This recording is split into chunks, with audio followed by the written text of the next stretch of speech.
What's up, YouTube? Scott Lett here, owner of Iron City Power Washing. This is a one and done video. I'm not going to do any remakes, so if I stumble through anything, whatever. I don't even know what I'm going to talk about right now. I just know I have a nice little ride down to my parents' place. But first of all, happy Memorial Day weekend. Hope you guys do something fun. My wife and kids are actually in Tulsa visiting her parents. I had to come back just because of work. It's hard to take a week off in the middle of the busy season. We've got a really big week lined up, and even the next week. I mean, we're pretty swamped right now. I think we're almost booked to July, so we're in the back half of May. Some may say you need to add more work to your days or add another rig. I don't want to do that. That's going to add stress. I don't want to be stressed. I want to come home happy and not bothered by being stressed about stuff. So, but this is year number 6 or 7 for us. Things are going really well. I think I mentioned in the other video, we're trying to figure out, sorry, I don't have a really good way to hold my phone up. I'm trying to figure out how to get to the $1 million mark. I don't mean that in a boastful way, but what I've learned being a business owner is starting is difficult. Don't get me wrong. Starting any business is hard. But what I'm learning is scaling is even more difficult. Just because, like, how much do you really want to scale? You know? I know for me, I'm usually out of the door every morning by 7 and home by 2, 1:30 or 2 every day. I really enjoy my my schedule.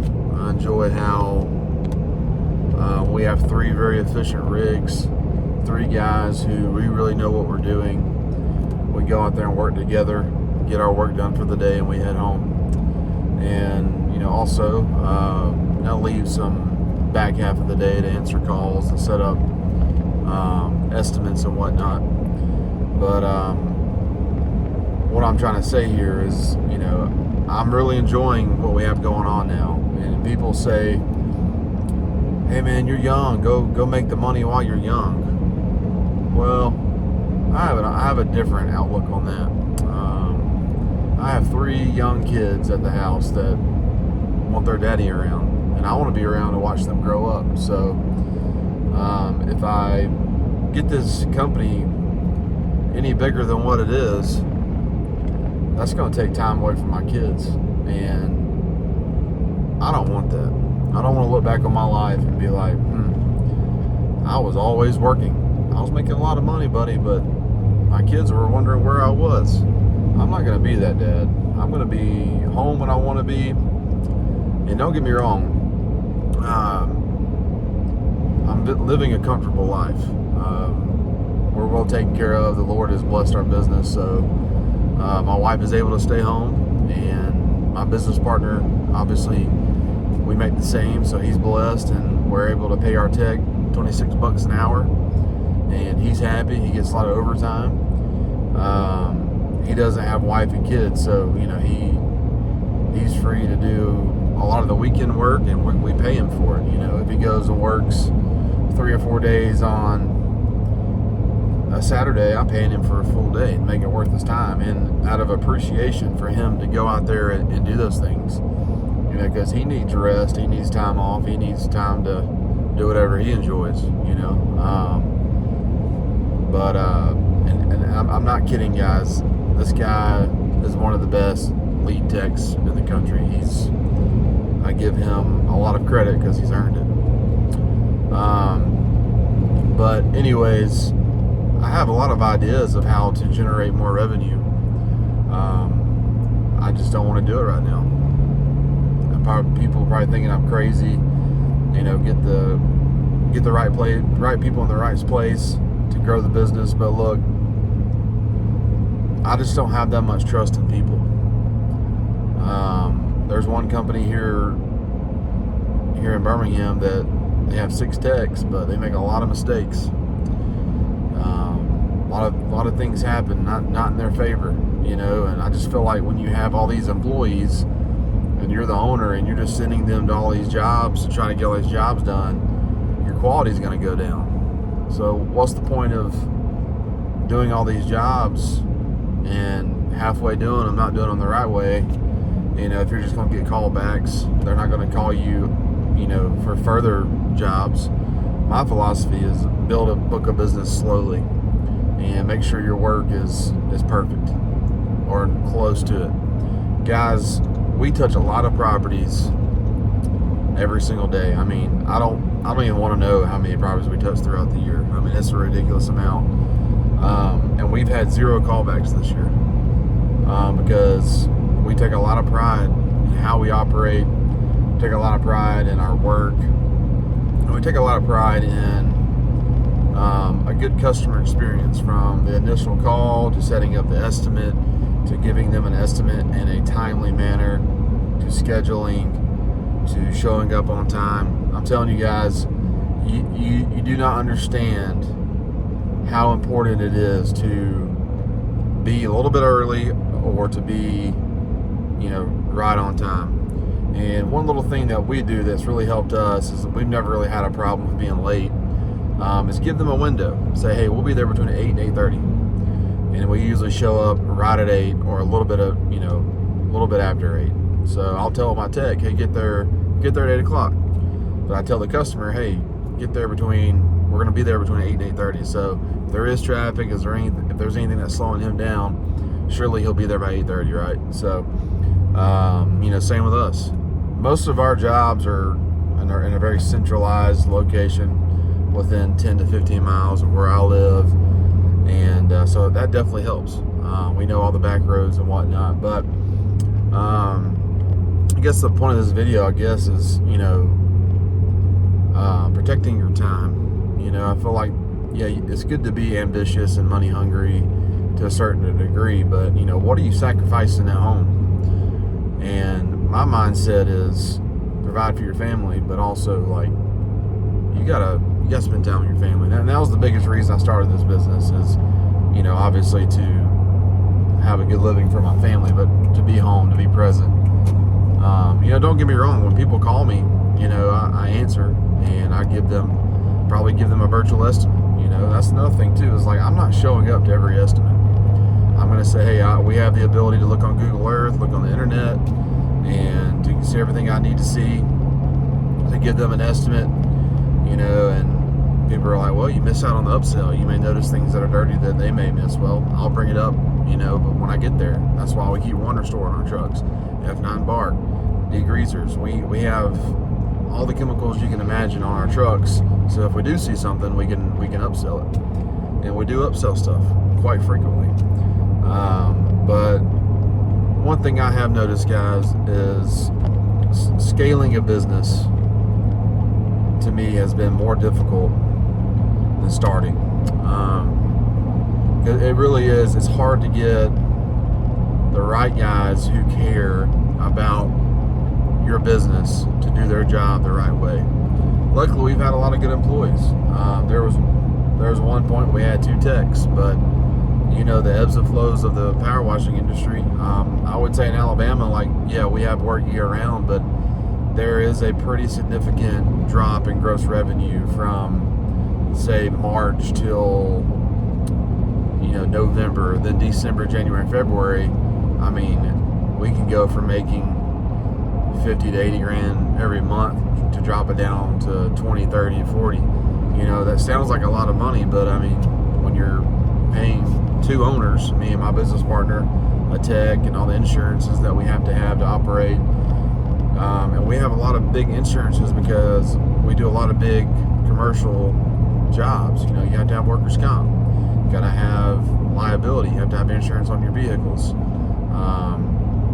and just umbrella insurance, all these different things you have to operate. So the operational expenses, are still, coming out of your bank account. And another thing too is like when you are doing a lot of commercial work, there's the net 30s, the net 45s, and it may take you a week or two to do a job, and then you have to wait 30 to 45 days to get paid. So it's really difficult to be married to these commercial accounts when you don't get paid immediately. That's why we continue to do residential work. We don't really enjoy residential work just because, to be quite honest, no one really wants to pay our rates. But the people who are in our book of business, they know who we are. They want to work with us. They're willing to pay for, a job well done, and our end product matches the prices. Are we out there like price gouging people? No, but we understand profit margins. We understand like we have to make this amount to be profitable, and if people aren't willing to pay it, then I'm not willing to lose money to make a customer happy. I'm not doing that. And the worst people to work for, I've learned, are people that I mean, they're not contacting you because they want to support your business. They're contacting you because they want some kind of discount. That ain't happening with us. If you contact us, you're getting the same price as anybody else. I'm not doing that. You have to stand your ground, guys. The guys are out there throwing out all this free stuff and doing all these free things for people and giving these outrageous discounts for the guys who don't make it. The guys whose business slowly, I mean, that is the worst death. It's a very slow death, and you don't even realize it. You think you're making money because you're busy, but I mean, if your profit margins aren't there, you're doing all these things for free. You're paying for gas and chemicals, and setting money aside for taxes. I mean, your profit margins aren't there. I mean, that's a slow death. So I would highly recommend reading books on financial concepts, basic principles of business. I have a master's in entrepreneurship, so that really has opened my eyes to know what to look out for in building a strong foundation for a business. But if you don't understand the basic maths and basic financial concepts, you're really going to struggle. Just like if you don't have the basic knowledge of plumbing, electrical work, basic hand tools, you're going to struggle. And I've made videos about this before. The guys who go spend 20 to 25 grand on these big fancy rigs that someone else has built for them, you're really going to struggle when things break on your trailer because you didn't build it. You don't know anything about it. You just turn on the machine and mess with your little proportioner that you don't need, and you start working. So we build all of our rigs. We know how everything operates. Every rig we have, which is 3, is built the same. And it's very simple. The way we do things is very simple, but it's very efficient. So there's things, it's not just pressure washing, guys. That's why people think like, oh, you're just a pressure washer. No, it's more than that. You have to know what you're doing. You have to know what chemicals to use. You have to know how to run a business. You have to know how to brand your business, market your business. You have to know how to be organized. You have to know how to run a schedule.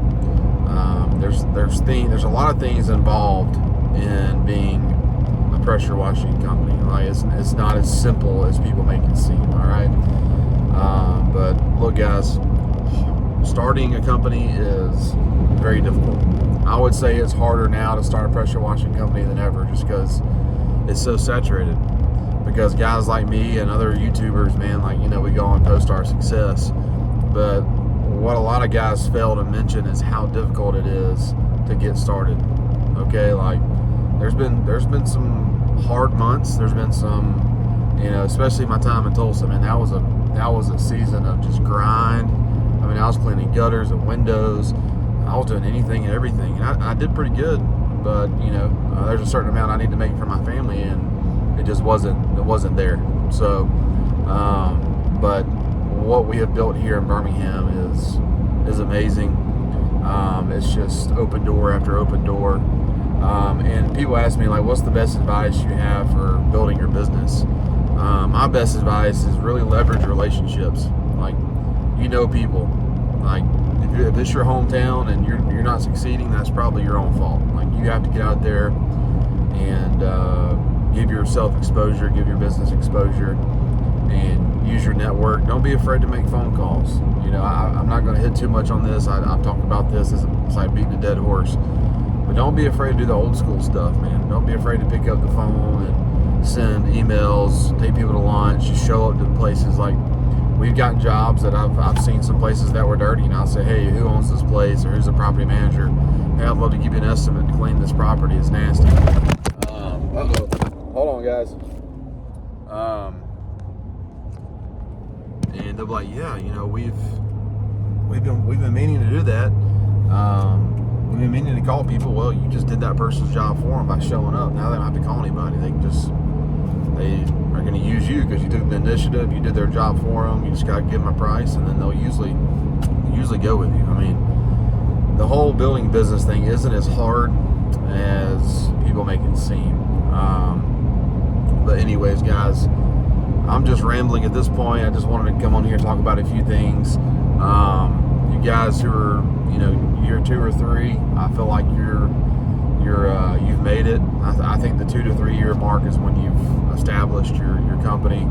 I think you're, probably starting to do some commercial stuff, and that's how you really start making the real money, is in the commercial world. But start off in residential, guys. You new guys, you got to learn. You can't just hop in this industry and take on parking decks and all the big hospitals and school systems. Like, you're going to make a lot of mistakes, and that's going to kill your business. So start small, build slowly, make sure your work is quality work, and don't go out there as a first year guy and try to have the same prices as these guys who've been around 10 plus years. Like, don't destroy the market. I'm not saying that. Make sure you're profitable, but I mean, if you're showing up with a 4 gallon per minute machine, it's probably going to take you a little bit longer than a lot of the bigger guys. So I mean, make sure you're making your money. So but it may cost you a little bit more money, because it's going to probably require more SH, require more gas. I mean, time is money, guys. So but anyways, I'm about to be at my parents' house. Me and my dad are going to go fishing for a little bit, get my mind off business. But I just want to get on here and say, hey, hope you guys have an awesome Memorial Day weekend. Protect your time. If you got kids, man, cherish those moments. Love on your family. Don't miss out on your family because of business. It's something that I've had to learn the hard way, because I can get really caught up in this business stuff. But if you're going to be your own business, you're going to be your own boss. Do it for your family. Don't do it for yourself. Scott Lett, Iron City Power Washing.